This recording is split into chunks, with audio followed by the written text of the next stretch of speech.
5 ఏళ్ల వయసున్నప్పుడు ఆయన నాన్నగారు చనిపోయారు. 16 ఏళ్ల వయసున్నప్పుడు ఆయన విద్యాభ్యాసం ఆపేశాడు. 17 ఏళ్ల వయసులోనే 4 ఉద్యోగాల నుంచి తొలగించబడ్డాడు. 18 ఏళ్ల వయసులో వివాహం చేసుకున్నాడు. 18 నుంచి 22 ఏళ్ల వయసులో రైల్ రోడ్ కండక్టర్గా పనిచేశాడు, కానీ విఫలమయ్యాడు.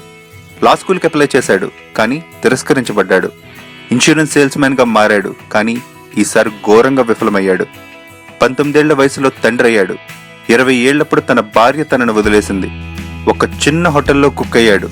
శరీరానికి కష్టం మిగిలిన తప్ప జీవితంలో ఏ ఎదుగుదల లేదు. అలా దుర్భరమైన జీవితం గడుపుతూ 65 ఏళ్ల వయసులో రిటైర్ అయ్యాడు.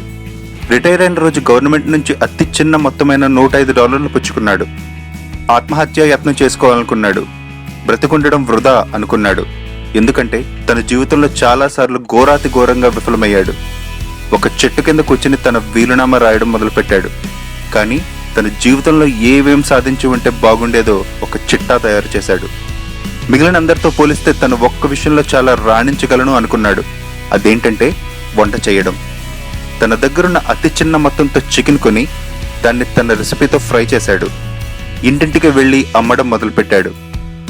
65 ఏళ్ల వయసులో సూసైడ్ చేసుకోవాలనుకున్న తను 88 ఏళ్ల వయసు వచ్చేటప్పటికి KFC సంస్థకి అధిపతిగా $100 కోట్ల గడించాడు.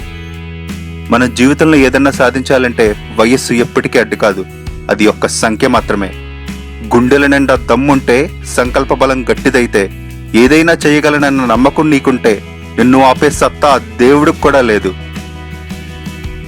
ఈ నూతన సంవత్సరం మీరు తిరిగిలేని జీవితాన్ని గడపాలని ఆకాంక్షిస్తూ మీ తెలుగు గ్లోబ్.